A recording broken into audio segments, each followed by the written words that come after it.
So when people think about TSA and everyday carry gear, most people assume everything tactical gets banned on the spot.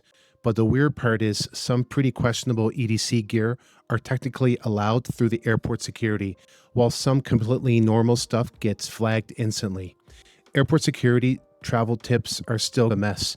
You read one thing online and then somebody in another airport gets their stuff taken immediately. So in this video, I want to go through what TSA actually says in 2026, what I personally carry through airports as my flight essentials, and a few things that I just wouldn't risk anymore. All right, so before everybody destroys me in the comments, yes, TSA agents always have the final say. TSA literally says that on their website. So even if something is technically allowed, if the agent thinks it's a problem, you're going to probably lose it. That's why my whole approach with airport everyday carry is don't push your luck. So let's start with what TSA actually is strict about in 2026. Under the new TSA 2026 carry-on rules, the one thing that they're zeroing in on are batteries. So power banks and spare lithium batteries have to stay on your carry-on bag. You can't just throw that in your checked luggage anymore because of the risk of fire. And honestly, I think a ton of people don't realize that. So if you're going to carry a battery bank in your checked bag, there's a decent chance that your luggage is going to get pulled. And that's exactly the reason why I keep my battery bank separate from my main EDC pouch, which I'll show you when I break down my setup later. All right, so now TSA liquid rules haven't changed. So it's basically anything over 3.4 ounce containers will get confiscated. Some people still don't know the rules. So when you're carrying things like toothpaste, lotion, it doesn't have to be water or anything.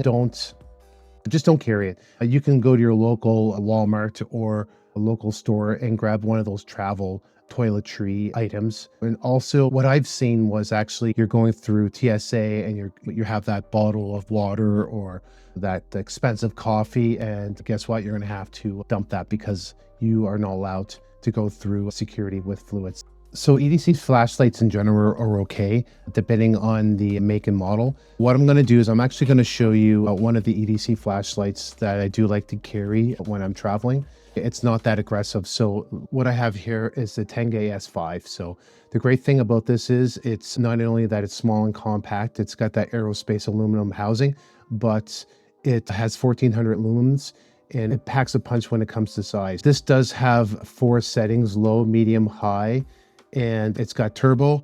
And the great thing is it also has a strobe too. The great thing about this is it doesn't have that aggressive look. And what I mean by that is sometimes with TSA, if you have a flashlight that kind of looks quote unquote aggressive, you might go into secondary for that search. All right, so this is my Olight Warrior Mini 2. As you can see right here, it does have that aggressive bezels.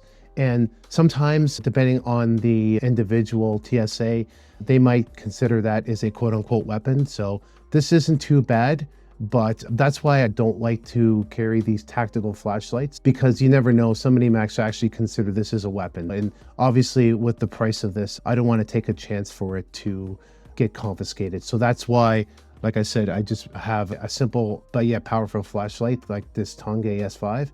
So I don't take a chance for getting confiscated. All right, another thing I'm going to be talking about is multi-tools. So for multi-tools, depending on the make and model, could technically pass through TSA, but there's a couple things that you do need to look out for.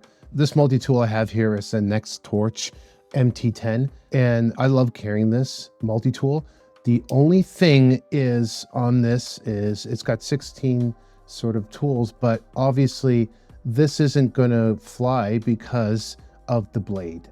So what TSA basically says is you can carry a multi-tool, but it's got to be bladeless. So that's the unfortunate part. With this, I couldn't technically carry it. Plus, it does have that black tactical look. So TSA would probably take a second look at that. And again, I don't want them to confiscate this. So that's why, unfortunately, I don't like to carry a multi-tool of some sort. But speaking of that, let's talk about scissors. So scissors are technically okay, but they do have to meet a criteria. So small scissors under 4 inches are technically allowed. Small tools under 7 inches can possibly pass. And again, you really have to ask yourself if it's worth it. So if you do have that multi-tool that you like to carry and you think that it might get confiscated because of the tools that are on there, you really have to ask yourself if it's actually worth getting confiscated. Another thing I'm going to talk about, which I personally don't agree with TSA, is TSA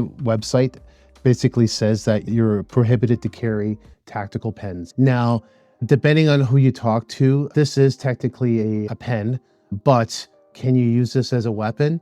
So it does have that point for breaking glass. So yes, this technically can be a weapon. So you have to say to yourself, do you want to take a risk of confiscate this? So I would say, in my opinion, it's probably not the best thing to carry a tactical pen.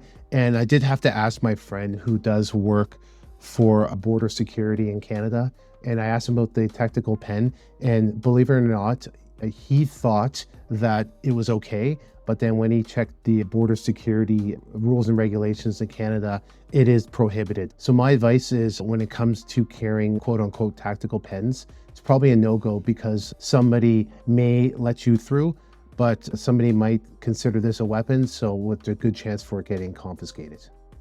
All right, so here's the breakdown. Obviously with EDC knives, it's a complete no-go. So what we're gonna do is I'm gonna talk about some of the things that are obviously banned that you don't wanna carry and get caught. Goes without saying, things that you don't wanna carry are things like pepper spray, because it just, obviously it is a weapon. Even those little keychain pepper sprays or mace is a no-go. And obviously with knives, you definitely don't wanna carry, you don't wanna carry a knife, but especially with things that are prohibited, like fixed blades, illegal knives.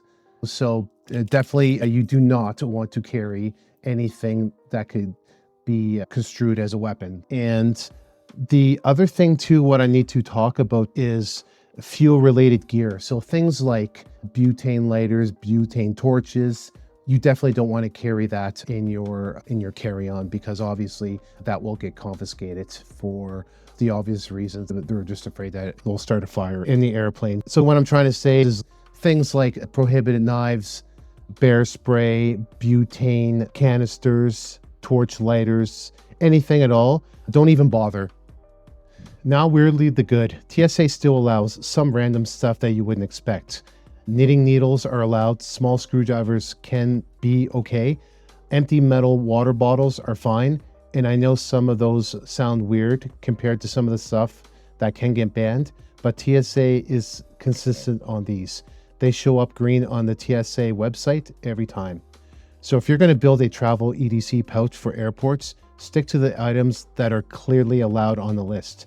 Don't try to sneak stuff through.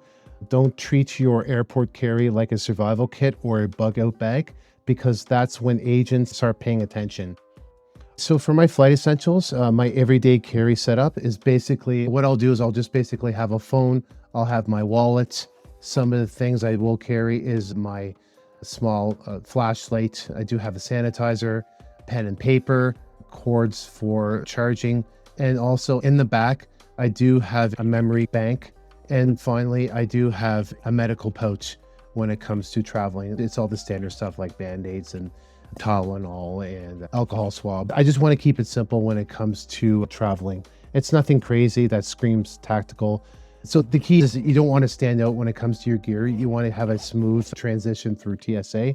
And the last thing I want is anything to get confiscated. Everything here is safe, carry-on safe, practical, and built for real travel, not just looks. And one more thing, I keep my power bank and charging kit separate from my main pouch, because if TSA wants to check the battery, I can just pull it out without dumping my whole setup. That's a small thing, but it saves a lot of time when it comes to checkouts at the TSA. All right, let me know in the comments what the weirdest thing TSA has ever stopped you for, because I know some of those stories are going to be ridiculous. And I'm just curious though, what's the one item you always leave at home before a flight? Make sure you subscribe, because I have a lot more ideas coming, including the best EDC flashlights for travel, international travel EDC, and a full what TSA confiscates most videos. All right, that's it for now, and I'll see you in the next one.